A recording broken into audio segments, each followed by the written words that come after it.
आज तू मैं एक रक्त के मंच पर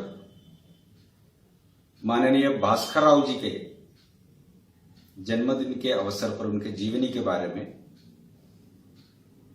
माननीय रंगाहरी जी हमारे बीच में विषय रखने वाले हैं। यह हम सब के लिए अत्यंत सौभाग्य की बात है। माननीय रंगाहरी जी के समान एक अनुभवी जो एक अधिकारी हमारे बीच में माननीय भास्करराव जी के बारे में बताने जा रहे हैं। रंगाहरी जी भास्करराव जी के साथ में अपने प्रचारक जीवन के शुरुआत से लेकर कार्य किए हैं और माननीय भास्करराव जी को बहुत करीब से देखने का अवसर उनको प्राप्त हुआ है और इसलिए रंगाहरी जी ही भास्करराव जी के बारे में उनके सारे विषयों के बारे में अपने साथ में विषय अच्छी तरह से रख पाएंगे, ऐसा पूरा अपना विश्वास है। माननीय रंगाहरी जी ने भास्करराव जी के जीवन पर पुस्तिका भी लिखे थे और संपूर्ण समय उनके साथ कार्य करने के कारण और बाद के कालखंड में कल्याण आश्रम में जब वो काम करते थे उस अवसर पर भी बॉम्बे में रहते हुए उनके साथ निकट संपर्क रखने के कारण से कल्याण आश्रम में जो कार्य भास्करराव जी ने किए उसके बारे में भी माननीय रंगाहरी जी पूरी तरह से अवगत है और इसलिए इस अवसर पर माननीय रंगाहरी जी हमारे बीच में आए और उन्होंने अपने बात रखेंगे। उससे पहले जो एक व्यक्तिगत गीत सुदूर अरुणाचल प्रदेश के बर्मा के निकट स्थित चांगलांग जिला के वन्ना हमफुक करके एक छात्र है जो रायपुर के अपने शबरी कन्या छात्रावास में रहती है। कुमारी वन्ना ने इस अवसर पर एक व्यक्तिगत गीत करेंगे। उसके बाद माननीय रंगाहरी जी का भाषण होगा। धन्यवाद। लो श्रद्धांजलि राष्ट्र पुरुष शतकोटि हृदय के कंज खिले हैं। लो श्रद्धांजलि राष्ट्र पुरुष शतकोटि हृदय के कंज खिले हैं। आज तुम्हारी पूजा करने से तू हिमालय संग मिले हैं। आज तुम्हारी पूजा करने से तू हिमालय संग मिले हैं। माँ के पद पदयों में तुमने जो अमूल्य उपहार रखा है सत्य चिरंतन अक्षय है। हिंदू की अमित रूपरेखा है। पावन संस्कारों से निर्मित तन मन ये अनभेद्य किले हैं। पावन संस्कारों से निर्मित तन मन ये अनभेद्य किले हैं। आज तुम्हारी पूजा करने से तू हिमालय संग मिले हैं। तुमने किया व्यतीत कठिनतम लोक प्रसिद्धि परामुख जीवन।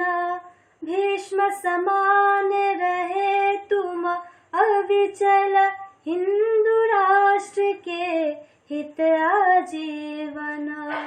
देव तुम्हारी घोर तपस्या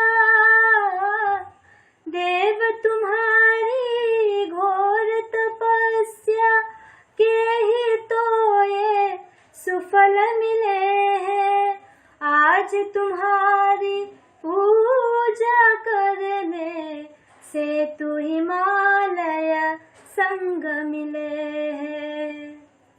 तुम अजात अरिलोक संग्रही, तुम अजात अरिलोक संग्रही। संघ शक्ति के वलय कौन थे, देव बता दो प्रतिपक्षी भी क्यों इतने संतुष्ट मौन थे। सुन कर पावन चरित तुम्हारा, सुन कर पावन चरित तुम्हारा, कोटि हृदय प्रस्तर पिघले हैं। आज तुम्हारी पूजा करने से तू हिमालय संग मिले हैं। आज तुम्हारी पूजा करने से तू हिमालय संग मिले हैं।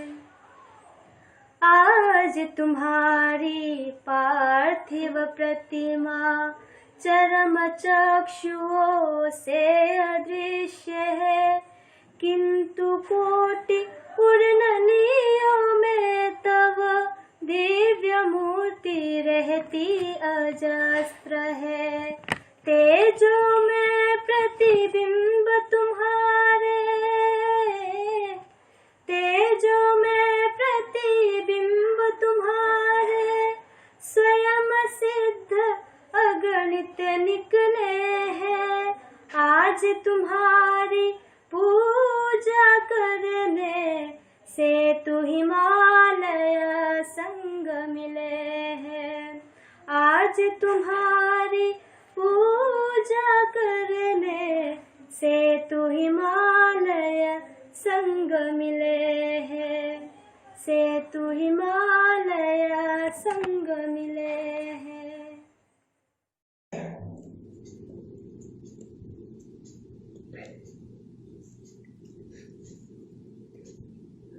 आदरणीय एवं प्रिय भाइयों बहनों,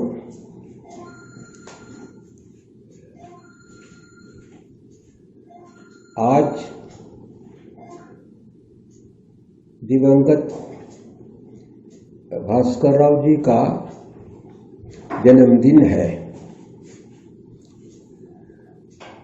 स्वभावतः भास्कर राव के जीवन के बारे में सोचना, अधिक विचार करना, उसके अनुसार जिस मार्ग से वे आगे चले उस मार्ग पर चलने की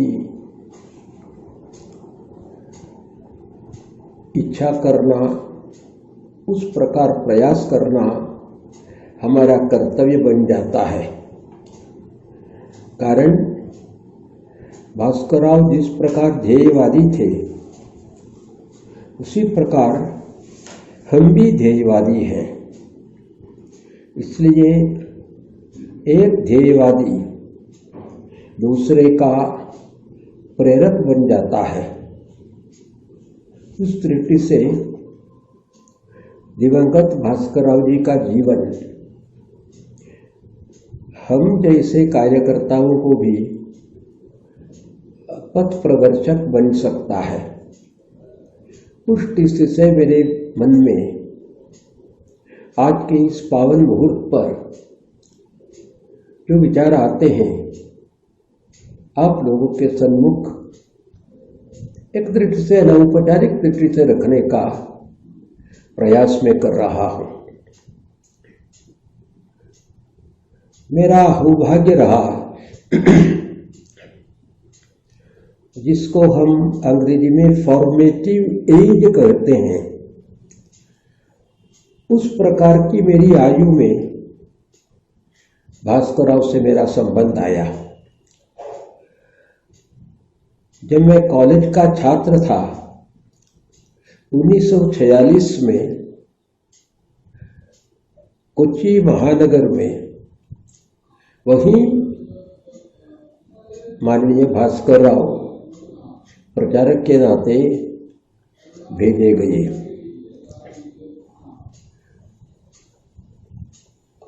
उनकी मूल शाखा मुंबई है और जब वे मुंबई शाखा के प्रमुख कार्यकर्ता गण में एक थे, उस समय मुंबई महानगर होने के कारण अन्य कार्यों के लिए पूजनीय गुरुजी, माननीय बाला साहेब देवरस, इस प्रकार के अपने संघ के शीर्षस्थ लोग अन्य कार्य के लिए वहां जाया करते थे और संघ की प्रथा के अनुसार उन दिनों से ही प्रारंभ हुई यह प्रथा स्वयं सेवकों के घर पर रहना, काम करते समय सहकारियों को साथ लेकर जाना, उस समय से ही चल पड़ी संघ की प्रथा। उसके अनुसार परम पूजनीय गुरु जी को इधर उधर ले जाने का कार्य भास्कर राव, आबाजी थत्ते, एडवोकेट वालावलकर, इन प्रकार के मुंबई के प्रमुख कार्यकर्ताओं के ऊपर आ पड़ा था। उसी प्रकार जब माननीय बाला साहेब देवरस भी जाया करते थे मुंबई में, वे भी इन्हीं के सहारे इधर उधर जाते थे, अर्थात अपने सर्वोच्च जो अधिकारी बाद में सरसंघ चालक बने, उनके साथ सरसंघ चालक बनने के पूर्व ही इन मुंबई के इन कार्यकर्ताओं की सहायता मिली और उनके साथ काम करने का सहयोग भी आया। उस पृष्ठभूमि से ही भास्कर राव प्रचारक निकले और प्रचारक निकले उस समय किस प्रांत के किस प्रचारक को किस दूसरे प्रांत में भेजना, ये निर्णय मुख्यतः पूजनीय गुरुजी और बाला साहेब देवरस, इस प्रकार के दो तीन मुख्य टोली निर्णय लेती थी। इसलिए भास्कर राव को दक्षिण में भेजना चाहिए, यह निर्णय कम से कम भास्कर राव से पूजनीय गुरुजी ने ही बातचीत की और पूजनीय गुरुजी ने उनसे एक सूचना, इंडिकेशन जैसा दे दिया। कारण मुंबई के सारे लोग चाय पीने वाले लोग थे, एक दृष्टि से टी एडिक्ट्स थे, परंतु उस प्रांत के अन्य स्थानों के स्वयंसेवक व्यावहारिक दृष्टि से चाय कॉफी सब लेने में थोड़े कड़े थे, परंतु मुंबई के लोग सिटी होने के कारण चाय पीना कॉफी पीना उनकी आदत थी। इसलिए पूजनीय गुरुजी ने थोड़े मजाक में कहा, आपको टी ड्रिंकिंग प्रांत में हम भेजने वाले हैं, ऐसा कहा। टी ड्रिंकिंग प्रांत का अर्थ है उस समय कर्नाटक नहीं, आंध्र प्रदेश के प्रचारक भी चाय पीते थे, मद्रास प्रांत के भी चाय पीते थे। तो परम पूजनीय गुरुजी का संकेत था, आपको हम आंध्र प्रदेश में अथवा केरल में भेज देंगे। और भास्कर राव से कहा, अभी अभी बेलगांव में संघ शिक्षा वर्ग होने वाला है दक्षिण का, आप वहां आइए। आइए 1946 की बात। सो भास्कर राव वहां बुलाए गए, वे संघ शिक्षा वर्ग में रहे और दक्षिण के अथवा मद्रास प्रांत के जो स्वयंसेवक है, किसी ने बताया तुम लोगों के लिए मुंबई से अभी ये जो शिक्षक आए हैं भास्करराव कलंबी, वे प्रचारक करके आने वाले हैं, इस प्रकार कहा। दूसरे शब्दों में मद्रास प्रांत में भास्करराव प्रचार कर आने वाले हैं, इस प्रकार का न्यूज लीक आउट हुआ। तो दक्षिण के संघ शिक्षा वर्ग में जो गए शिक्षार्थी, उन लोगों का विशेष लगाव भास्करराव को 1946 से प्रारंभ हुआ। बाद में जैसा मैंने कहा, भास्करराव चेन्नई आए। चेन्नई से दादाराव परमार्थ ने उनको एर्नाकुलम भेजा 46 में। 46 में मैं कॉलेज का छात्र था, इसलिए जिस दिन भास्करराव आए एर्नाकुलम में, उसी दिन से मेरा परिचय, संपर्क, ये सब भास्करराव से प्रारंभ हुआ और उनके दुखद मृत्यु तक वो संपर्क बना रहा। तो ये मेरी बात है। तब से निकट संपर्क होने के कारण और धीरे धीरे कोची का कार्यकर्ता गण में मैं भी था, इसलिए स्वयंसेवक के नाते, कार्यकर्ता के नाते बाद में मेरे ग्रेजुएशन के बाद जब मैं प्रचारक निकला, उस समय मेरे शहर का प्रचारक मान्य भास्करराव थे, इसलिए भास्करराव के कालखंड में ही भास्करराव की प्रेरणा के कारण मैं प्रचारक निकला। और जहाँ जिस म्यूनिसिपालिटी में, नगर पालिका में मुझे प्रचारक करके भेजा, मुझे भास्करराव ने भेजा ऐसा मैं नहीं कह सकता, मुझे वे ले गए, उनके साथ मेरे अथवा मेरे साथ वे मुझे एक छोटा स्थान है जिसका नाम परूर है, वहाँ ले गए और शाखा में मेरा परिचय प्रचारक के नाते, मेरा नाम बताया। उसके बाद ये आप लोगों का प्रचारक है, इस प्रकार मैं प्रचारक हूँ, इसकी घोषणा, शाब्दिक घोषणा सर्वप्रथम मान्य भास्करराव ने की। तो उस समय से अंत तक ये चल गया। तो कार्यकर्ताओं का निर्माण, कार्यकर्ताओं के साथ चलन चालन, ये भास्करराव की विशेषता थी। बैठकों में वे उपदेश कम देते थे। बैठकों में व्यवस्था की बात, उत्सव की बात और वैयक्तिक गीत किसका होना चाहिए, मुख्य शिक्षक कौन रहेगा, इस प्रकार की बातें बैठकें में चलती थी।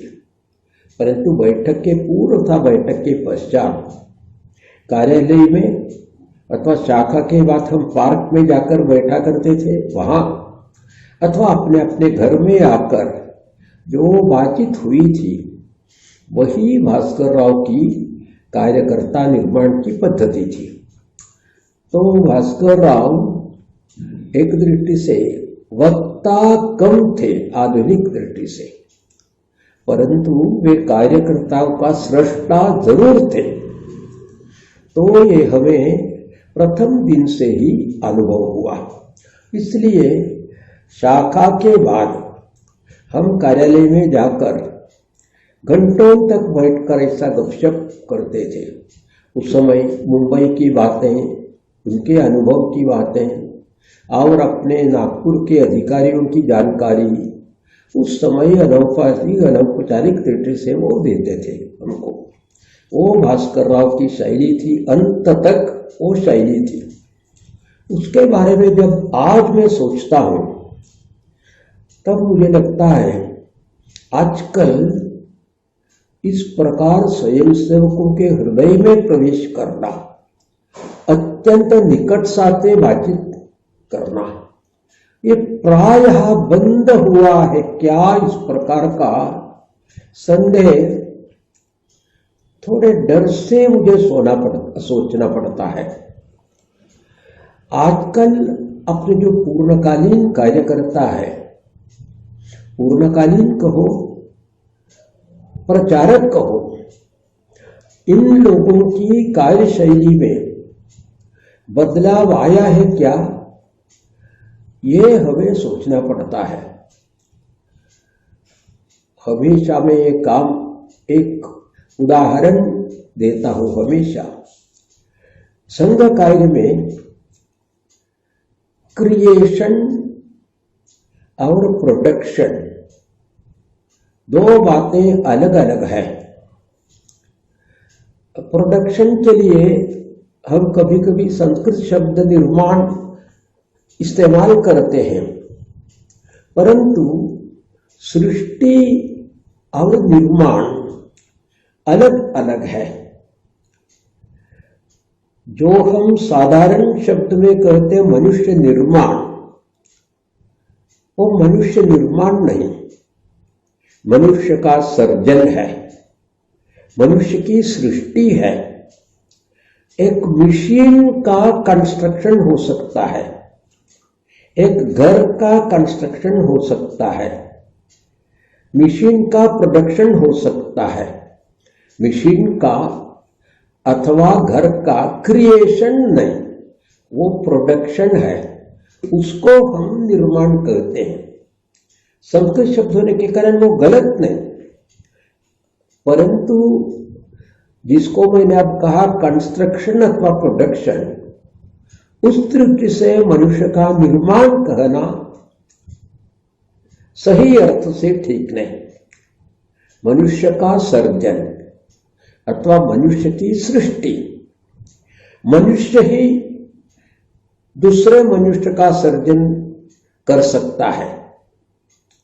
जब एक मशीन उसी प्रकार का दूसरा मशीन उसका सर्जन नहीं कर सकता, सुपर कंप्यूटर उसी प्रकार का दूसरे कंप्यूटर की सृष्टि नहीं कर सकता, परंतु मंद बुद्धि मानव भी अपने जैसे एक मानव का सृष्टि कर सकता है। तो मानव सृष्टि का फल है, मशीन कंस्ट्रक्शन का, रचना का, निर्माण का फल है। और संघ में कार्यकर्ता सही दृष्टि से कार्यकर्ता का निर्माण नहीं, कार्यकर्ता की सृष्टि है। और मान्य भास्कर राव की पद्धति कार्यकर्ताओं की सृष्टि थी। और जैसे मैंने कहा, आज अपने कार्य पद्धति विकसित हुई है, परंतु हमें आत्मावलोकन करना होगा। आज जो प्रचारक बंधु है हमारे, पूर्णकालीन बंधु है हमारे, उनकी कार्यशैली सृष्टि करने की है कि प्रोडक्शन देने की है, ये सोचना चाहिए। अगर प्रोडक्शन की है तब उस प्रकार की मानसिकता को मैं कहूंगा इंस्टीट्यूशनाइज्ड मन हो जाता है। एक ऑर्गेनाइजेशनल मन के स्थान पर इंस्टीट्यूशनल मन हो जाता है। इंस्टीट्यूशन करने के लिए आपको व्यवस्था चाहिए, परंतु कार्यकर्ता निर्माण के लिए आपको हृदय चाहिए। तो हृदय में प्रवेश करना, संपर्क में हृदयता का अनुभव देना दिलाना, ये कार्यकर्ता का गुण है। यह गुण हमें भास्करराव से सीखना होगा। इसलिए मैंने प्रारंभ में कहा, वो वक्ता कम थे परंतु सृष्टा जरूर थे। आप लोगों ने भी ये अनुभव किया होगा। इसलिए जब तक कार्यकर्ता के घर पर जाना, वहां बैठना, कार्यकर्ताओं का वो घर का बेटा करके समझना, उनकी कार्यशैली थी। इसलिए ये भास्कर राव जी का प्रवेश हृदय में था। इसलिए भास्कर राव का काम कार्यालय आधारित नहीं था, वो कार्य आधारित, कार्यकर्ता आधारित था। ये हमें सीखना होगा। बहुत बहुत अधिक उदाहरण मैं दे सकता हूं, परंतु उदाहरण देते समय निकल जाता है और आप लोगों ने भी अनुभव किया होगा। तो भास्कर राव की कार्यशक्ति कार्यकर्ता सृष्टि की थी, कार्यकर्ता रचना अथवा कार्यकर्ता प्रदर्शन के नाते कार्यकर्ता निर्माण की नहीं थी। तो ये हमें सीखना होगा। अब दूसरा गुरु भास्कर राव का, जल्दीबाजी कभी नहीं करते थे, शांत चित्तता से, जिसको हम असेसमेंट कहते हैं, मूल्यांकन कहते हैं, वो भास्कर राव का गुण था। अगर किसी काम में उनको भेजा, काम को समझ के बिना वो आगे का कदम नहीं उठाते। इसलिए जब कई सालों के बाद आप देखिए 1946 में आए और 82 तक 36 साल प्रांत प्रचारक रहे। अब 36 साल के बाद उन्होंने 60 की आयु पार की। उसके बाद ही उनको विविध क्षेत्र का दायित्व दिया गया। वो भी अगर संघ का इतिहास हम पढ़ते हैं, वो भी एक अपवादात्मक कदम है। बाड़ा साहब ने इनको बुलाया, उनसे बातचीत की, और बातचीत करके क्या बातचीत हुई मुझे पता नहीं, और कहा आप कल्याण आश्रम का काम देख सकते हैं, इसलिए कल्याण आश्रम में आप काम करना प्रारंभ करिए। और बाड़ा साहब ने भी उनसे कहा जल्दीबाजी मत करिए, 1 साल पूरा परिक्रमा करके काम का अध्ययन करिए, कार्यकर्ताओं का अध्ययन करिए। तो कार्यकर्ता कार्यशैली विविध क्षेत्र में, प्रत्येक कार्य क्षेत्र अलग है और उस कार्य क्षेत्र में कार्य का ढांचा अलग है, कार्य की रीत अलग है। संघ में हम दक्ष आरंभ एक व्यवस्था चल पड़ी है, इसलिए एक 15 साल का लड़का भी मुख्य शिक्षक बन सकता है शाखा में, परंतु विविध क्षेत्र का काम, प्रत्येक विविध क्षेत्र का काम अलग अलग है। भारतीय मजदूर संघ का काम और वनवासी कल्याण आश्रम का काम, समस्या ये अलग है। इस क्षेत्र में जाना चाहिए हमको, उस क्षेत्र की प्रकृति अलग है, वहाँ की प्रवृत्ति अलग है, वहाँ जो हमारे संपर्क में आएंगे उनकी मानसिकता अलग है, उनकी मांगे अलग है। ये सब समझना चाहिए अपने ये कार्यकर्ता को। इसलिए जैसे हम स्विच ऑन स्विच ऑफ करते हैं, एक बटन दबाकर दूसरे बटन पर दबाते हैं, इस प्रकार काम नहीं हो सकता वहां। इसलिए उनको बाड़ा साहब देवरस का उपदेश मिला, अब धीरे धीरे जाइए करके। मलयालम में कहावत है, बैठकर ही पैर पसारना होगा आपको, बैठने के बाद ही आप पैर पसार सकते हैं। बैठने के पूर्व अगर आप पैर पसार करना प्रारंभ किया तो आप नीचे गिर जाएंगे।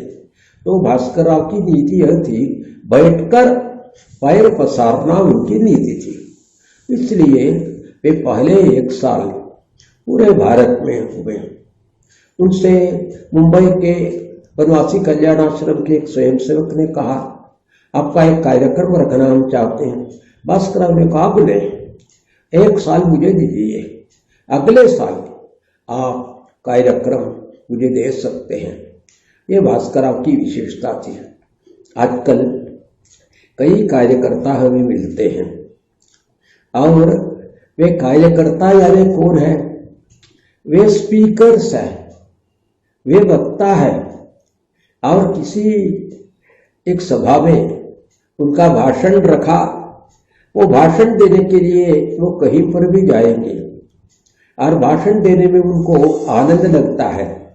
अपनी ही आवाज सुनने में, जैसे अपना ही फोटो देखते समय प्रत्येक आदमी को एक आनंद आता है, उसी प्रकार अपनी ही आवाज सुनते समय भी आनंद आता है, ऐसा कहते हैं। इस प्रकार के लोग भाषण देने के लिए शौकीन है, परंतु ये स्वयंसेवकों के, कार्यकर्ताओं के घर पर जाना, हृदयंगम बातचीत करना, उनका क्लेश क्या है, उनकी दिक्कत क्या है, उसको सुलझाना, इस प्रकार का काम करने वाले लोग बहुत कम है, ये बहुत कम है।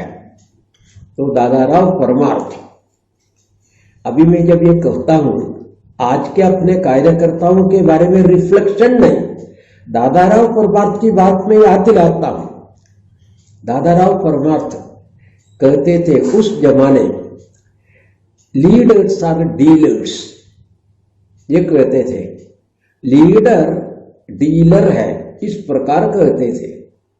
उसी प्रकार आज पब्लिक में और लोकतंत्र के कारण विशेषतः अपने ही ये संघ आंदोलन है, राष्ट्रीय स्वयंसेवक संघ का सबसे बड़ा हिंदुत्व का मूवमेंट है, आंदोलन है, उसमें काम करने वाले कई स्वयंसेवक शासन में आने के कारण हम भी सोचते हैं हिंदुत्व मजबूत हुआ। और उनकी शैली, भाषण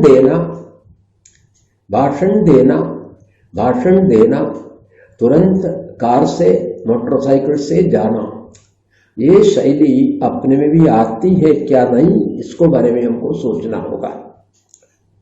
इसलिए स्वयंसेवकों के घर पर रहना, उनसे बातचीत करना, उनसे परिवार से निकटता से व्यवहार, ये बातें जिसको मैं कहूंगा मानवता का आधार पर जो काम, हृदय के आधार पर जो काम, ये भास्कर राव की शैली थी और अंत तक ये शैली थी। और मुझे लगता है मैन क्रिएशन, मानव सृष्टि का काम इसी प्रकार का होगा, भविष्य में भी इसी प्रकार का होगा। उसके लिए कोई शॉर्टकट नहीं।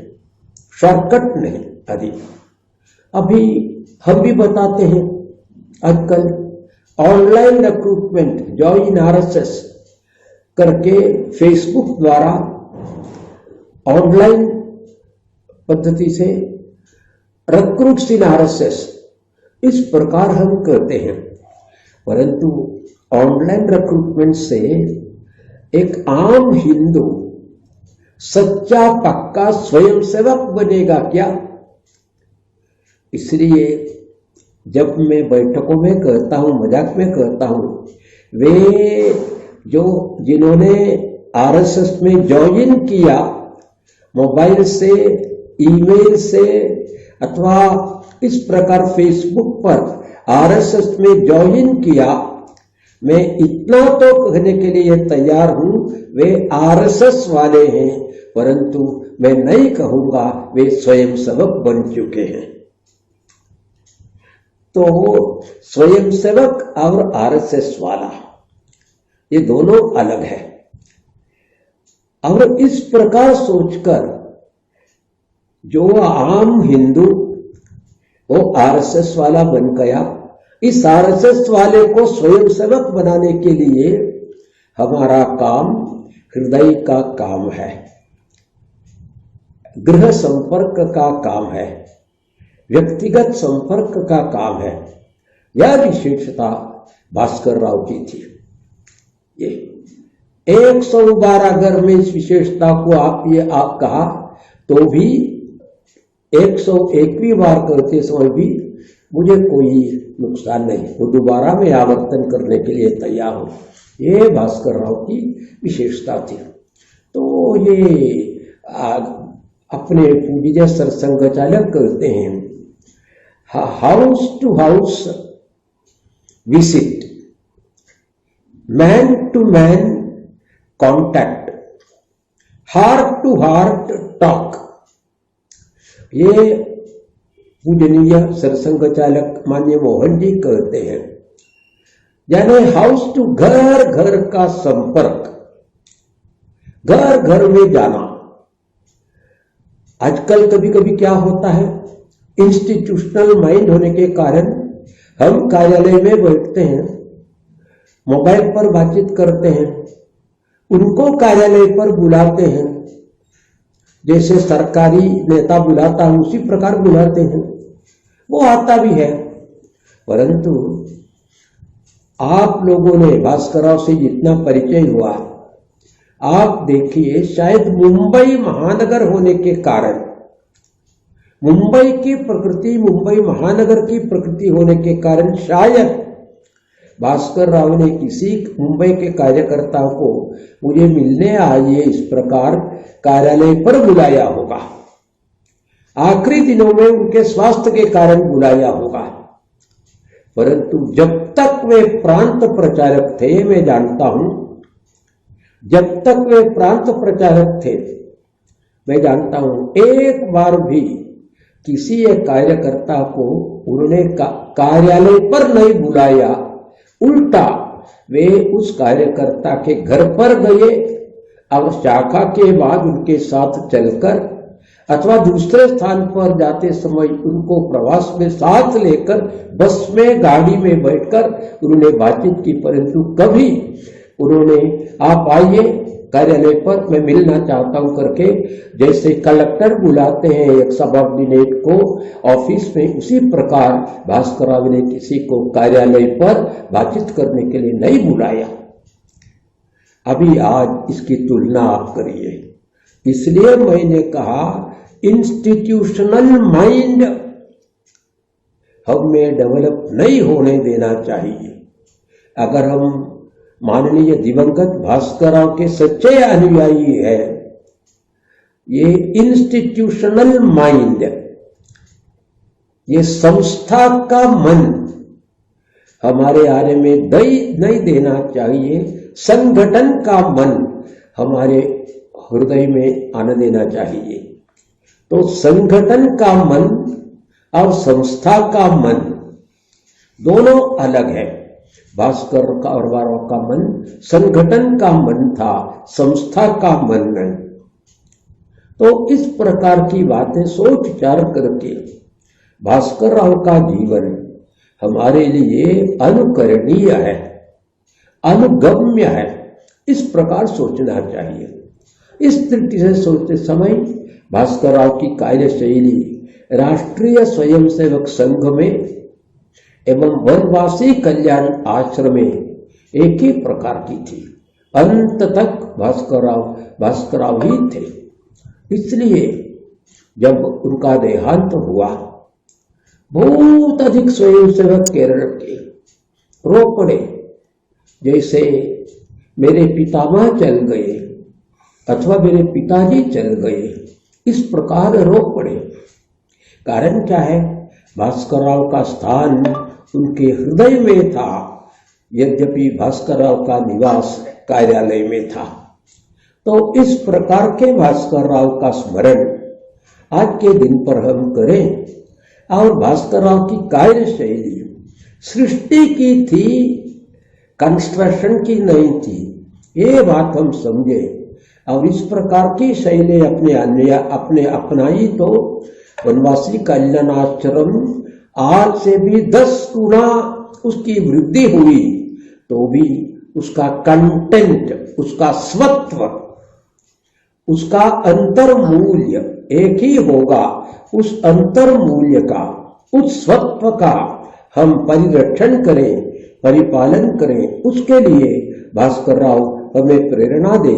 इतनी बातें कर मेरा अनुस्मरण की बातें में ये समाप्त करता हूँ। आप लोगों से मैं विराम लेता हूँ। नमस्कार।